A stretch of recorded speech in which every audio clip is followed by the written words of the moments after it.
The sound hits first. Not wind, not silence. A low, grinding roar, like the mountain itself is breaking apart. Then the white wall, moving faster than any man can run, faster than thought. Ethan Johnson doesn't even have time to open his eyes. When he wakes up, he is buried to his chest. The temperature is minus 42 degrees Fahrenheit. His shelter? Gone. His pack? Gone. His fire kit, his food supply, his emergency beacon, all of it swallowed by the mountain in 4 seconds flat. He has been hiking alone for 6 days in one of the most remote stretches of wilderness on the planet. No cell signal, no trail, no rescue coming. Not yet. Not soon enough. The nearest human being is more than 60 miles away. Ethan Johnson is 47 years old. He has spent over 2 decades learning to survive in the wild. Bushcraft is not a hobby for him. It is a discipline. He has camped in blizzards. He has built shelters from nothing. He has started fires in rain. But none of that matters right now. Because right now, Ethan Johnson is freezing to death. He has no gear. He has no map. He has one working leg, a body already shutting down from the cold, and exactly 0 margin for error. What follows is 9 days. 9 days of decisions that could kill him or save him. 9 days of using everything he has ever learned, every instinct, every ounce of what he has left, against an environment that does not care if he lives or dies. In the dead of winter, the smallest mistake is a death sentence. This is Ice Survivors. In the dead of winter, the smallest mistake is a death sentence. This is Ice Survivors. Welcome back to Ice Survivors. If this is your first time here, this channel is built on one thing: real survival scenarios, real conditions, and the brutal truth about what it takes to stay alive when everything goes wrong. Today's story is one of the most extreme we have ever covered, and I do not say that lightly. We are going deep into the backcountry wilderness of Alaska. We are talking about temperatures that will kill an exposed human being in under 2 hours. We are talking about a man, alone, injured, with almost no gear, trying to survive for 9 days against one of the harshest environments on Earth. His name is Ethan Johnson. He is 47 years old. He is not a rookie. This is a man who has spent decades in the outdoors. Bushcraft, camping, wilderness navigation, this is his world. He knows the rules.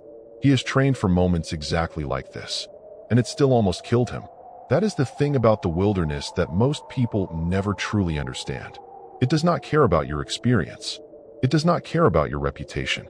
It does not care how many times you have done this before. One mistake, one single error in judgment, and the environment will punish you without mercy. Over the next few chapters, we are going to break down exactly what happened to Ethan. Every decision he made, every mistake that led to this, and every move that kept him breathing when everything else failed. Before we start, I need to hear from you. Drop your city in the comments right now. Tell me where you are watching this from. And here is my question for you. If you were Ethan, buried in snow, no gear, no signal, no way out, what is the very first thing you do in the first 30 minutes? Drop your city and your answer below. To understand how Ethan Johnson ended up buried in the snow of the Alaskan backcountry with no gear and a body starting to shut down, you have to understand the man before the avalanche. You have to understand who he was before everything went wrong. Ethan Johnson grew up in the Pacific Northwest, Oregon. Small town, lots of trees. The kind of place where kids spent their summers outside and did not come home until dark. By the time he was 12, Ethan could identify 30 species of edible plants. By 15, he had built his first wilderness shelter from raw materials. No tools, no instructions, just instinct and observation. He never stopped learning. Over the next 3 decades, Ethan built a life around the outdoors. He worked as a forestry technician in his 20s, guided backcountry trips in his 30s. By his mid-40s, bushcraft was not just a passion, it was an identity. He ran a small blog, took on private guiding clients, and spent every available weekend testing his own limits in the wild. He was, by any reasonable measure, competent. More than competent, Ethan Johnson was the kind of man that other survivalists looked up to. And that is exactly the problem. In late October, Ethan planned a solo backcountry expedition into a remote stretch of wilderness in central Alaska.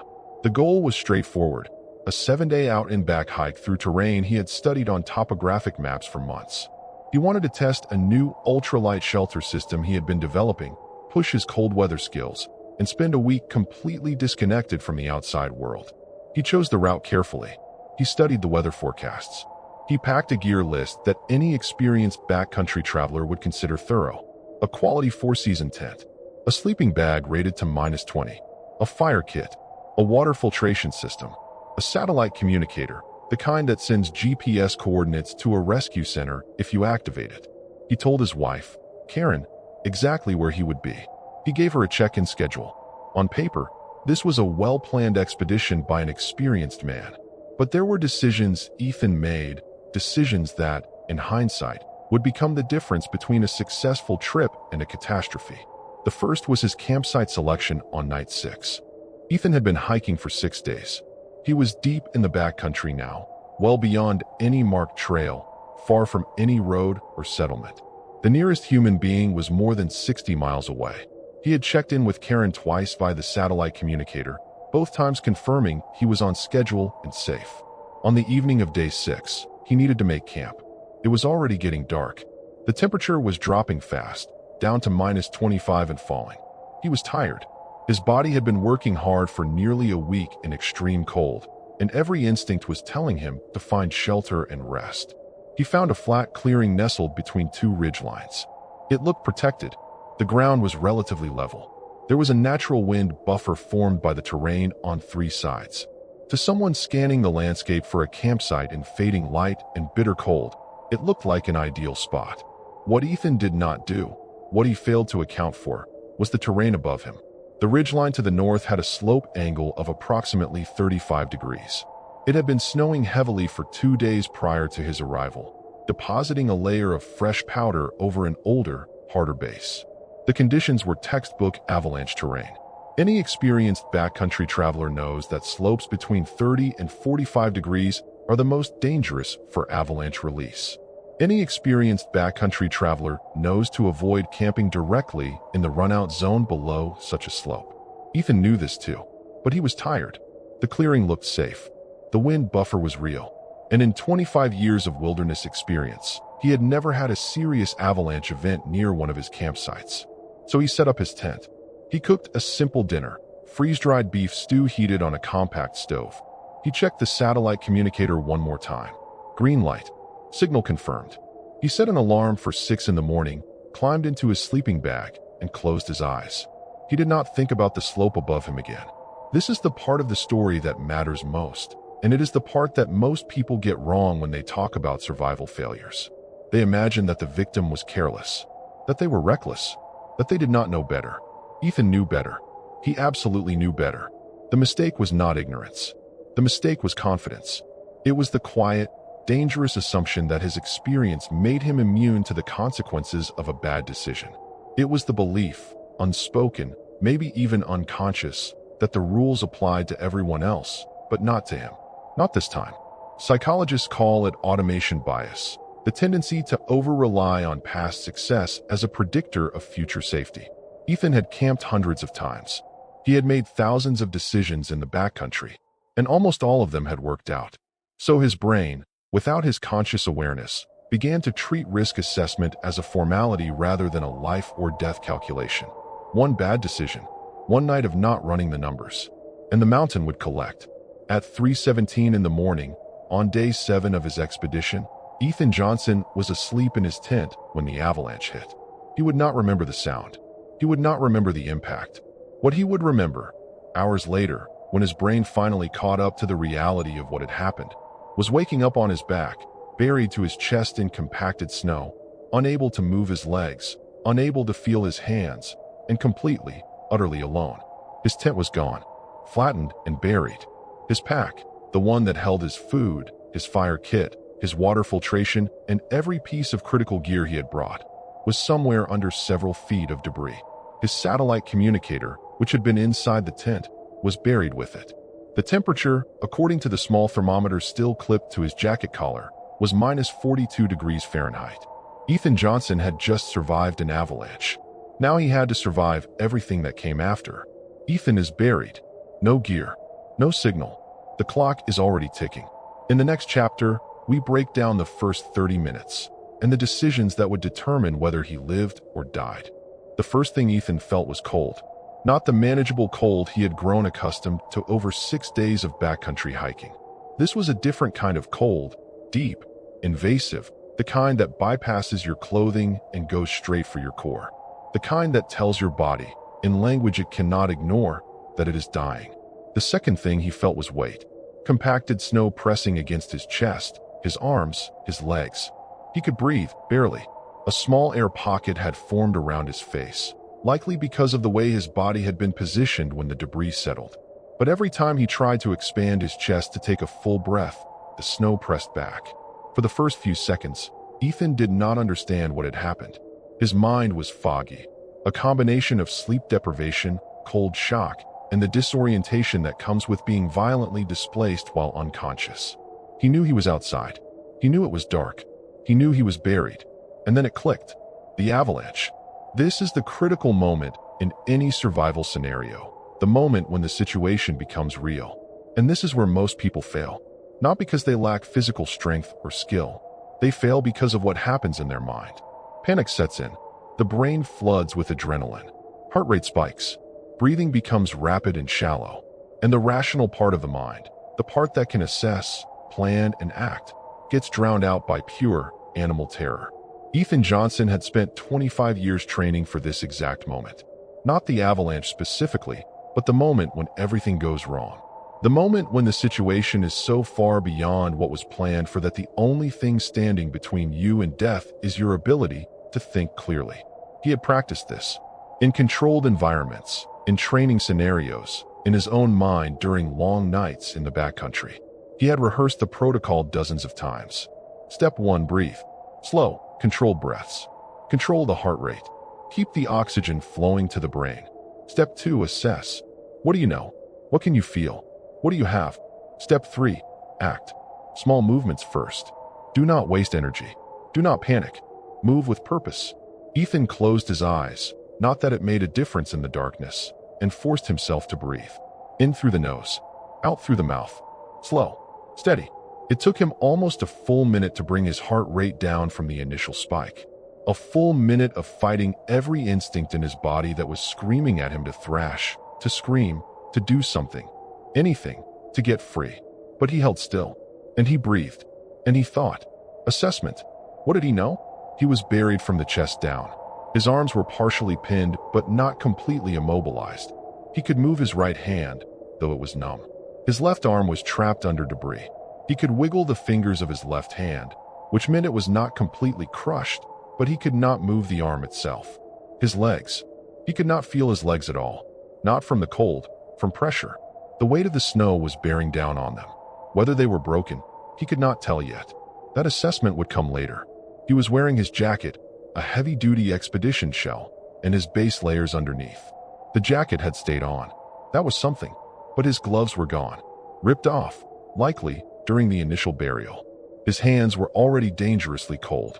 His gear, his pack, his tent, his stove, his food, all of it was somewhere in the debris field. He had no way of knowing how far. It could be 10 feet away. It could be 100 yards downslope, scattered across acres of avalanche debris. Without being able to see, without being able to move, he had no way to locate any of it. His satellite communicator was inside the tent, inside the pack, buried. Ethan was completely cut off from the outside world. Now came the hardest part. Not the physical extraction. That would be brutal, and it would take hours. The hardest part was the mental calculation that came next. The cold math of survival. He had no fire kit, no way to generate heat externally. His body heat was already being sapped by the snow in contact with his skin. Hypothermia was not a distant threat. It was already beginning. The longer he stayed buried, the more his core temperature would drop. Below a certain threshold, the human body simply stops functioning. The heart stutters. The muscles lock. Consciousness fades. He had to get out of the snow. He had to do it now. Ethan began working his right hand, the one he could move, in small, deliberate motions. Digging, clawing, pushing snow away from his chest, inch by inch. It was agonizingly slow. His fingers were numb, clumsy, barely responding to his commands. Every movement sent sharp pain through his frozen joints. But he moved. He kept moving. It took him approximately 40 minutes to free his right arm completely. 40 minutes of continuous, exhausting physical effort with fingers that could barely grip, in total darkness, with the weight of the avalanche pressing against him from every direction. When his right arm was free, he began working on his chest, pushing snow outward, creating space, expanding his air pocket, giving his lungs room to breathe fully for the first time since he woke up. The next step was his left arm. This took longer.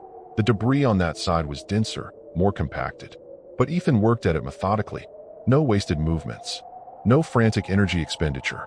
Every motion was calculated to move the maximum amount of snow with the minimum amount of effort. This is a skill that separates people who survive from people who do not. It is not strength. It is not toughness. It is efficiency. In a survival scenario, energy is currency.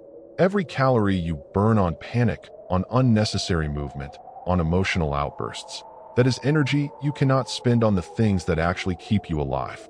Ethan had internalized this principle years ago, and in this moment, buried under tons of snow in the Alaskan wilderness, it was the principle that kept him breathing.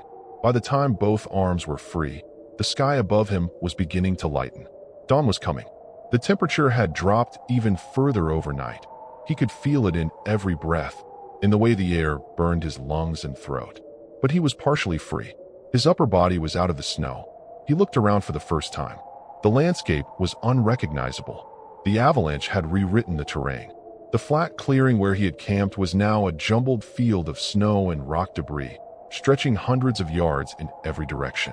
His tent was gone, not just buried, but destroyed. Pieces of fabric were visible here and there, scattered across the debris field like confetti. His pack was nowhere in sight. Ethan sat in the snow, his upper body exposed to the brutal cold, and took stock of what he had. He had his jacket, his base layers, the clothes on his back. He had no food, no water, no fire kit, no shelter, no way to signal for rescue. He had his hands, his mind, and whatever was left of his body below the waist, which he still could not fully assess. 9 days. He had no way of knowing it yet. But Ethan Johnson was about to spend 9 days fighting to survive with almost nothing. The clock had started. Here is what I need you to think about. Ethan has no fire kit, no gear, no signal, but he is alive and his arms are free. His hands are frostbitten. He cannot feel his legs yet. What is the single most important thing he should do next, and why? Drop your answer in the comments. I want to see the debate. Ethan is free of the snow, but he is about to discover the full extent of the damage.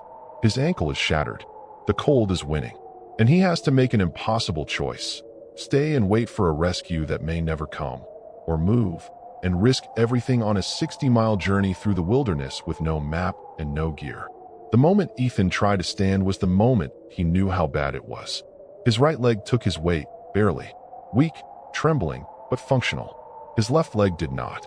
The moment he put any pressure on it, a bolt of pain shot from his ankle up through his shin so violently that his vision went white and he collapsed back into the snow, gasping. He knew, without needing to look, what had happened. The avalanche debris had crushed his left ankle. Not a clean fracture, a compression injury, the kind that happens when tremendous force is applied unevenly to a joint. The ankle was already swelling visibly inside his boot. It was the wrong color, dark, bruised, angry. Ethan had dealt with ankle injuries before.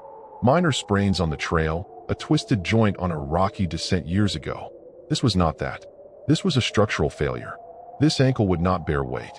Not today, not tomorrow, possibly not for weeks. He sat in the snow and stared at his injured leg and ran the numbers. He was 60 miles from the nearest settlement.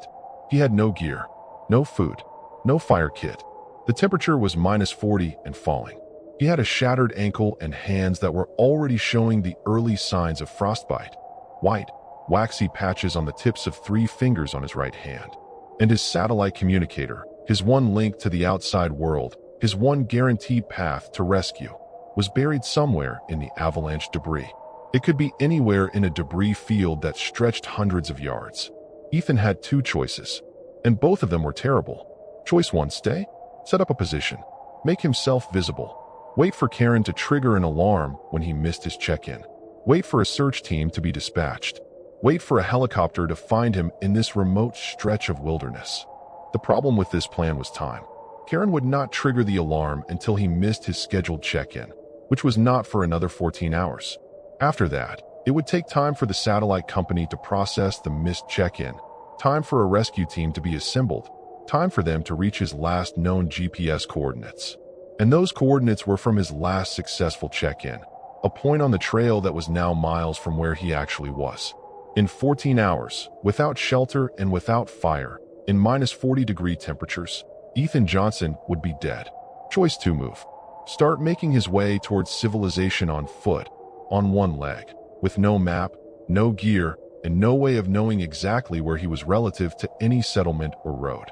This was equally dangerous. Moving burned calories he did not have. It risked making his ankle worse. It meant exposure, no shelter, no protection from the wind, no way to conserve body heat while traveling. But it was the only option that gave him a chance of getting out alive before the cold killed him. Ethan made his decision in less than a minute. He was going to move. But first, he had to deal with the cold.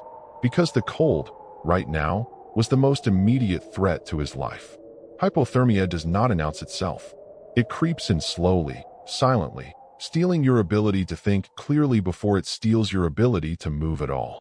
And Ethan could already feel the early stages, the shivering that would not stop, the sluggishness in his thoughts, the way his fingers fumbled when he tried to grip anything. He needed heat, and he needed it without a fire kit.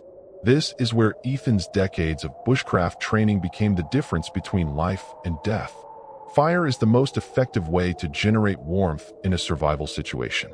But fire requires ignition, a spark, a flame, friction against dry tinder. Ethan had none of these things. His ferro rod, his lighter, his matches, all buried in his pack. But fire is not the only way to generate heat. The human body generates heat constantly, through metabolism, through muscle activity, through the simple act of being alive. The key to surviving without external heat is not generating more warmth. It is reducing heat loss. Ethan began stripping layers of his jacket and examining them. The outer shell was intact, torn in a few places by the avalanche debris, but structurally sound. He pulled it tighter against his body, tucking every gap, every opening, sealing off as much surface area as possible from the wind and the air. He found his fleece liner, still attached to the jacket by the snap buttons. He wrapped it around his hands, creating crude mittens. Not ideal, not warm, but better than bare skin against the air. He looked at the snow around him, and here was where his knowledge of insulation became critical. Snow, counterintuitively, is one of the best insulating materials available in a winter survival scenario. Its thermal conductivity is extremely low, much lower than air, much lower than exposed ground. A layer of packed snow can block wind and significantly reduce heat loss from the body. Ethan dug a shallow depression in the snow, just deep enough to sit in, and packed the walls up around his lower body. It was not a snow shelter. It was not warm, but it was a barrier between his body and the wind, and in -40, that barrier meant everything. He sat in that depression for almost 2 hours, shivering, conserving energy, letting his body stabilize after the trauma of the burial. During those 2 hours, he did something that no amount of physical training could have prepared him for. He planned. Ethan had studied topographic maps of this region for months before the trip. He had memorized the general layout, the ridge lines, the river systems, the direction of the major drainages. He did not know his exact position, but he knew approximately where he was relative to the broader landscape. And he knew that the main river system in this area, a tributary that eventually connected to a road, ran roughly to the south and west. He could not navigate precisely. He had no compass, but he could use the sun, once it rose high enough, to establish a general direction. South and west. That was his goal. Every step he took needed to move him closer to that drainage. He also had to find food. The human body can survive for weeks without food, but not in these conditions. In extreme cold, the body burns calories at an astronomical rate just to maintain core temperature. Without food, Ethan's energy reserves would deplete within days. He needed to eat. In the Alaskan backcountry in late October, food sources were limited. Most animals had retreated to lower elevations or gone into hibernation, but not all of them. Ptarmigan, a ground-dwelling bird common in this region, remained active through the winter. They were not easy to catch without traps or weapons, but they were there. Ethan also knew that certain lichens and mosses, the kind that grew on exposed rocks and tree bark, were technically edible, though nutritionally sparse.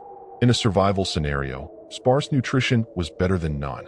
He spent those 2 hours building a mental framework for the days ahead. Not a detailed plan. That would have been impossible without knowing his exact location or the precise terrain between him and civilization.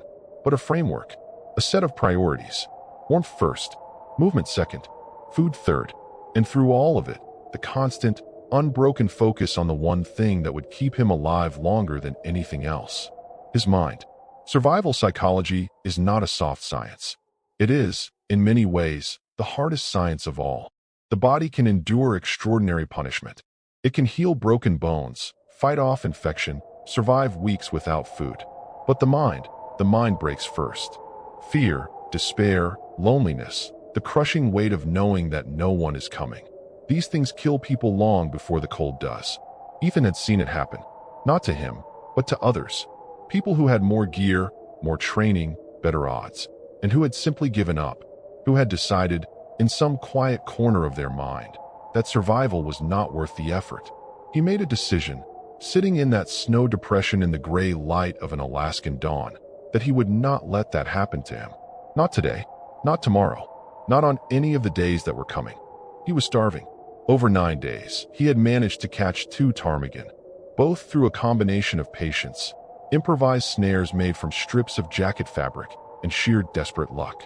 He had eaten them raw. There was no fire. There had been no fire since the avalanche. The lichen and moss he scraped from rocks and bark provided minimal calories, enough to keep his brain functioning at a bare minimum, but not enough to replace the energy he was burning just to stay warm and keep moving. He had lost weight he could not afford to lose. His clothes hung on him differently than they had a week ago. His face, when he caught a reflection in a frozen puddle on day 6, was unrecognizable, gaunt, hollow-eyed, lips cracked and bleeding from the cold. And through all of it, through the pain, the hunger, the frostbite, the crushing isolation, Ethan had kept moving. There had been moments, dark, quiet moments in the hours between dusk and dawn when he had stopped to conserve energy, when the despair had come. Not as a dramatic emotional collapse. It came as a whisper, a soft, rational-sounding voice in his head that simply said, "You are not going to make it. You are 60 miles from help.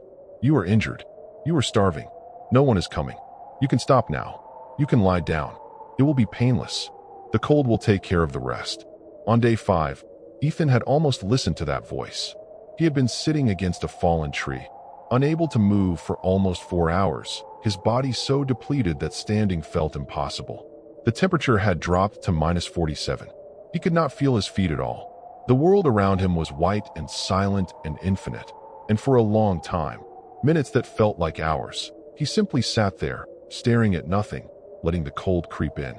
It was Sophie who pulled him back. Not literally. She was 2,000 miles away, living her life in a city with heat and light, and everything Ethan was missing. But in his mind, in that frozen silence, he saw her. He saw her face, the way she smiled when she was surprised, the way she laughed too loud at bad jokes, the way she had hugged him goodbye the last time he visited, saying, "Be careful, Dad," in that half-serious, half-teasing way she always did. "Be careful, Dad." He stood up. He kept moving. By day 8, Ethan had covered approximately 35 miles, a staggering distance given his injuries, his lack of food, and the terrain. He was moving south and west, following the drainage system as best he could, crossing frozen creek beds and navigating around dense stands of spruce and tamarack. The landscape was brutal: deep snow, hidden rocks, sudden drops in elevation that he could not see until he was already falling. He had fallen dozens of times.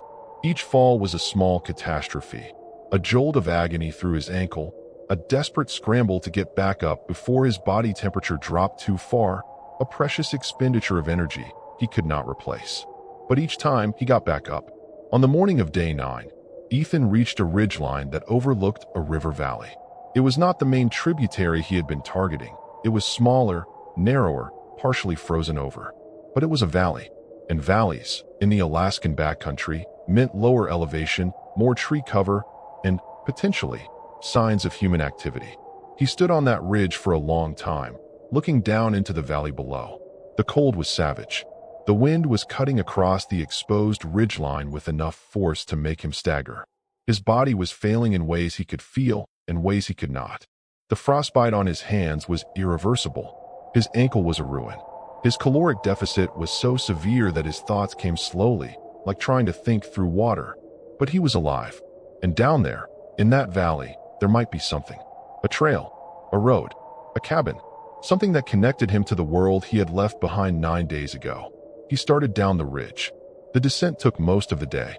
The slope was steep and covered in a mix of loose snow and ice-covered rock, a combination that was treacherous under the best conditions and nearly impossible to navigate on one functioning leg with destroyed hands. He fell again and again. He slid. He crawled. At one point, he sat on the slope for almost an hour, unable to find the energy to move, staring at the valley below and trying to remember why he was doing this. But he remembered. He always remembered. By late afternoon, he reached the valley floor. The river was there, partially frozen, with a channel of dark, slow-moving water visible in the center. The trees here were denser, larger. The wind was cut off by the surrounding terrain. For the first time in 9 days, Ethan felt something approaching shelter. He had people to get back to. Karen, his daughter, Sophie, who was 22 and had just moved across the country for her first real job. His brother, Tom, who he talked to every Sunday. He was going to survive this. Not because he was the strongest man in the world. Not because he had some superhuman ability to endure pain. He was going to survive this because he refused to stop. Ethan is moving. One leg. No gear. The temperature is not dropping. It is plummeting. By day 3, his hands are severely frostbitten. He has not eaten in over 48 hours, and the search helicopters he can hear in the distance, the ones that should be looking for him, cannot see him. He is invisible, and the mountain is not finished with him yet. By day 9, Ethan Johnson was no longer the man who had set out from Oregon with a pack full of gear and a plan. He was something else entirely. Something stripped down. Something raw. A body and a mind locked in a single, unbroken loop of effort.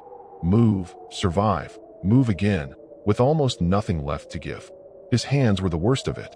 The frostbite had progressed from the early warning signs on day 1 to full tissue damage by day 4. The tips of his fingers on both hands were black. Dead. The skin had hardened into a shell, and beneath it, the tissue was destroyed beyond repair. He could not grip. He could not manipulate objects with any precision. Opening a branch to get at the lichen underneath, pulling bark from a tree, even wrapping his own jacket tighter around his body. Every task required enormous concentration and an agonizing amount of pain. His ankle had not improved. If anything, the constant movement, hobbling, limping, dragging his left leg through knee-deep snow for hours at a time, had made it worse. The swelling had spread up his shin. The pain was constant, a deep, grinding ache that spiked with every step and every stumble. He had fashioned a crude splint from a sturdy branch and strips torn from his jacket lining, but it offered limited support on terrain that was nothing but uneven, unpredictable surfaces. He moved along the river, following it downstream. His pace was agonizingly slow, a few hundred yards at a time, with long stops in between to rest against trees and conserve what little energy he had left. The light was fading. Another night was coming. Another night of bitter cold, no fire, no food, and no guarantee that tomorrow would be any different than today. And then he saw it. A trail. A narrow, cut path through the trees. Not a game trail, not a natural clearing. A man-made trail. Packed snow. Boot prints. Old but unmistakable. Ethan stared at it for a long time, not trusting his eyes. He had been hallucinating for 2 days. Small things. Fleeting images that dissolved the moment he focused on them. He had seen fires that were not there. He had heard voices that were nothing but the wind. But this was real. He knelt down, carefully, painfully, on his one good leg, and touched the packed snow of the trail with his ruined hands. It was solid. It was real. The trail led somewhere, and Ethan Johnson was going to follow it. It took him another 3 hours to cover the next 2 miles. The trail wound through the trees, following the river valley, gradually widening. And then, in the last gray light of day 9, he saw the road. A gravel road, frozen solid, running along the far bank of the river, disappearing into the trees in both directions. A road meant civilization. A road meant people. A road meant that somewhere, within reach, there was warmth and food and rescue. Ethan sat down on the edge of the road and looked at it for a long time. His body was shaking, not from cold, though the cold was still brutal. From something else. From the slow, dawning realization that he had made it. That after 9 days, he was still alive. He could not walk any further. He knew that. His body had reached its absolute limit. Every system was failing. His hands, his ankle, his energy reserves, his ability to regulate his own temperature. If he stopped moving now, in the open, without shelter or fire, he would not survive the night. But he did not need to walk any further. He just needed to be seen. Ethan looked along the road in both directions. In the fading light, about a quarter mile to the east, he could see a bend in the road where it curved around a small hill. Anyone driving that road would pass within 50 yards of where he was sitting. He had to be visible. He had to be unmistakable. With hands that could barely grip, Ethan began pulling branches from the nearest spruce tree. He dragged them, one at a time, each one a monumental effort, into the center of the road. He built a pile, then another, a crude barricade of dark wood against the white snow. Impossible to miss, impossible to drive around without stopping. When he was done, he sat beside the pile of branches on the edge of the road, and he waited. The sun was setting. The temperature was dropping again. The cold was closing in from every direction, and Ethan Johnson sat in the middle of it with nothing left. No energy, no reserves, no margin at all. But he was visible. He was on a road. And somewhere out there, someone was going to come. 40 minutes after Ethan sat down beside the road, a pickup truck rounded the bend. The driver, a wildlife biologist named James Hartley, returning from a survey site, saw the branches in the road and slowed down. When he got out of the truck and saw Ethan, barely conscious, sitting in the snow with black fingers and hollow eyes, he immediately called for emergency services on his satellite phone. Ethan was airlifted by helicopter to a trauma center in Anchorage within 2 hours. His core body temperature was dangerously low. Both hands required immediate surgical intervention to assess the extent of the frostbite damage. His left ankle was fractured in 2 places. He was severely malnourished and dehydrated. He spent 6 weeks in the hospital. He lost the tips of 3 fingers on his right hand and 2 on his left to frostbite, permanent, irreversible damage. His ankle required surgery and months of physical therapy. The psychological recovery took longer than any of it. Karen flew to Anchorage the same night he was rescued. Sophie drove through the night from her apartment to be there when he woke up. His brother Tom did not say much, just sat beside the hospital bed for 3 hours without speaking, which was exactly what Ethan needed. Ethan Johnson is alive today because of decisions he made in the darkest moments of his life. Decisions that no amount of gear or planning could have made for him. Decisions that came from the deepest part of who he is, the part that refused to stop, refused to give in, refused to let the cold win. 1. Never camp in avalanche runout zones. Slopes between 30 and 45 degrees are the most dangerous. If you are camping in backcountry terrain, always assess the slopes above your campsite. One mistake in site selection can be fatal. 2. Confidence is not the same as preparedness. Experience breeds comfort. Comfort breeds complacency. The most dangerous moment in any wilderness trip is when you stop treating every decision as a life or death calculation. 3. Always carry redundant communication. A single satellite communicator buried in your pack is not a survival plan. Carry a backup. Wear it on your body. If you cannot signal for help, no one is coming. 4. Tell someone your exact plan and stick to it. Ethan's rescue was delayed because his last GPS check-in did not match his actual position. Always file a detailed trip plan. Always check in on schedule. If you miss a check-in, the clock starts. 5. Mindset is the #1 survival tool. Gear fails. Plans change.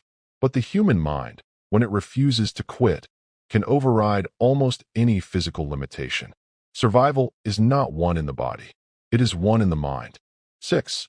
Know the signs of hypothermia in yourself. Shivering, confusion, clumsiness, slow thinking. These are your early warning signs. If you notice them, stop moving. Get out of the wind. Insulate. Act immediately. Ethan Johnson spent 9 days in the Alaskan wilderness with almost nothing, and he survived. Not because he was the toughest man alive, because he refused to become the man who stopped trying. The wilderness does not forgive mistakes, but it does respect the ones who keep fighting. Stay sharp, stay aware, and we will see you in the next episode.